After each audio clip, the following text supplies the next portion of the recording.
sneak in here. Thanks.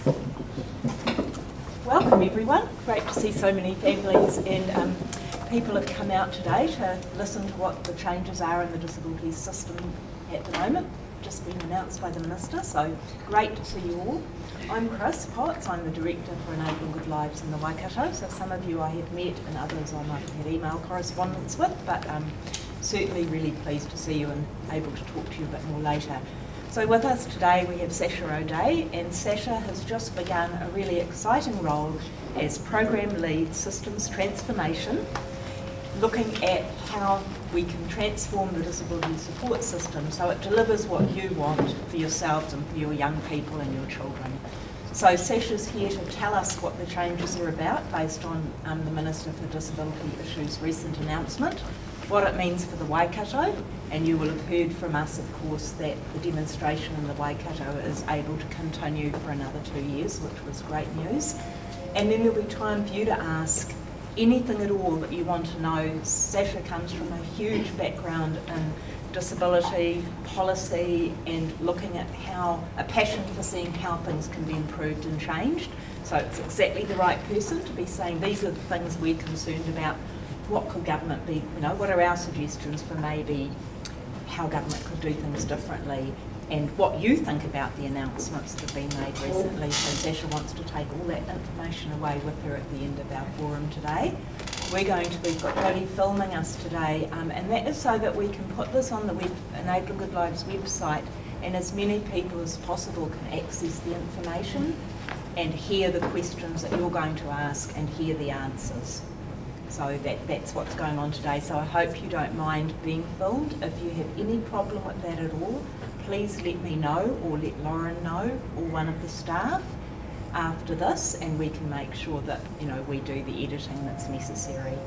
So thank you again for taking time to come. Really appreciate it. The only way we can learn and move forward is by listening to your experiences and your learnings. That's what's valuable. So I'll hand over to Sacha. Thanks very much, Chris. Really great to be here and have an opportunity to talk to you directly. This really is your session largely, so I will talk very quick but up front, but really I want to know what you've got questions about, any comments that you want to make, anything you would like me to take back to think about in the next phase. So I'm not sure how much you'll all be aware, so I'll just do a tiny little bit of background, which you probably do know, so sorry if I'm repeating, but Enabling Good Lives came out of a report from the sector when Minister Turia originally asked the question about day services, and some people in the sector said, we've got lots of problems with the way day services are running, we would like them changed. And so she said, come back to me with ideas, and they went away, had a look and said, look, actually it's not just about what people do 9 to 3, Monday to Friday, it's actually about their whole lives and what they look like. And so that report was called Enabling Good Lives, the original report.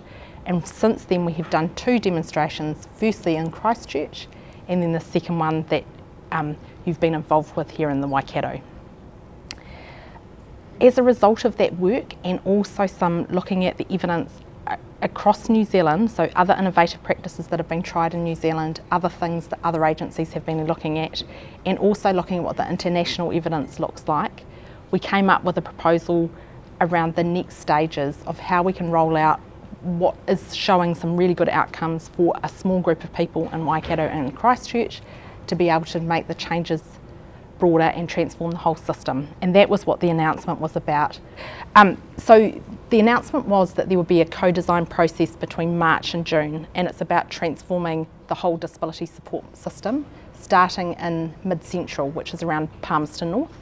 And so it will be available for everybody who is currently eligible for disability support services, which is around 32,000 people across New Zealand. The new systems transformation will be based on EGL vision and principles, but it will also include a social investment approach, and I'm sure that is one of the questions that people will have about what do we actually mean by a social investment approach. It's something that lots of people are talking about now, but actually having a better understanding of what that is. And it will also be based on transforming the current system, building on what we've got in terms of the access and allocation functions. There will be, so we are building on the existing system, but it will look very, very different to what we have now. And it will include new functions such as independent facilitation called connectors here in the Waikato, and also will include more of some of the functions, more investment into some of the existing functions like assessment. So at the moment, some of the things we've been trying in the demonstrations has been supported self-assessment. What would that look like if to transform the whole system? It would require additional investment to be able to do that. The co-design process will also look at what kind of accountability mechanisms do we need to put in place to make sure that the system meets the needs of disabled people and their families now, but continues to meet the needs of disabled people and their families into the future. So what are the sorts of mechanisms you need so that disabled people and families can have their say, and what are the measures that you need to put in place to know whether we're actually delivering on that. As I said, the co-design process will start in late March, and we have gone out asking people to apply to be part of the co-design group. The co-design group will have a mixture of people based in Palmerston North and across the country, and we've specifically said one person who's been involved in the Waikato demonstration. We're also looking for at least 4 disabled people on that group, and to have families, providers, iwi represented on that group as well. Applications close tomorrow, so if anybody's interested, please get your application in.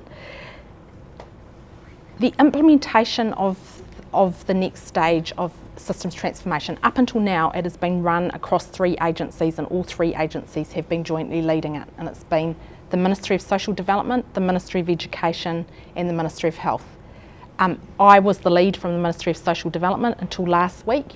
As part of these announcements, the lead is moving to the Ministry of Health, and I have moved from the Ministry of Social Development to the Ministry of Health to lead the work. The big thing probably for you in the Waikato is for everybody who's currently involved in the demonstration, it will stay the same until we roll out system transformation here. At the moment, we have given a commitment that it will be until the 30th of June 2019, but the exact date will depend on once we've done the design and we know how quickly we can roll things out. So the intention is that the demonstration will continue until there's something else to replace it in the Waikato. We are trying to take the learnings, so there are lots of positive things from the Waikato that we want to replicate in the systems and the design for the new system. So it would be really useful to hear from you as well. What are the things that you think have worked really, really well, and what are the things that could be done even better into the future? Over to you for any questions you've got, and I'm willing to answer anything. If I can't answer it now, I'll be able to get back to you with an answer.